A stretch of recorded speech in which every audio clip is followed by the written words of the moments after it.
Ayan ang mga idol, napahanga lang ako ni Patrolman Pontillas mga idol. Napahanga ako dito sa tapang niya mga idol. Kapag nasa tama ka mga idol, talagang paninindigan niya mga idol. Ganon talaga kaagaling si Patrolman Pontillas mga idol. Hanga ako sa pagkapulis niya mga idol. Kapag mali ka mga idol, hindi ka talaga susundin ni Patrolman Pontillas mga idol. Ikaw ay isang halimbawa ng isang tunay na lingkod bayan. Ang iyong tapang at pagiging tapat ay hindi matutumbasan. Ganun ko kamahal yan si Patrolman Pontillas mga idol. Basta mga totoong pulis at totoong tao para sa ating bansa mga idol. Kailangan suportahan natin yan mga idol. Napahanga. Kaya nung nakita ko to sa YouTube mga idol na nag-viral si Patrolman Pontillas mga idol, agad ko hinanap mga idol. Kaso wala akong nakita sa YouTube channel mga idol.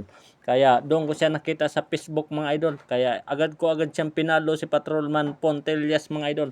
Kaso lang mga idol, hindi ako makapag-react, nakapag-react ako mga idol, nakapag-react ako, hindi ako makapag-comment kay Patrolman Pontillas mga idol.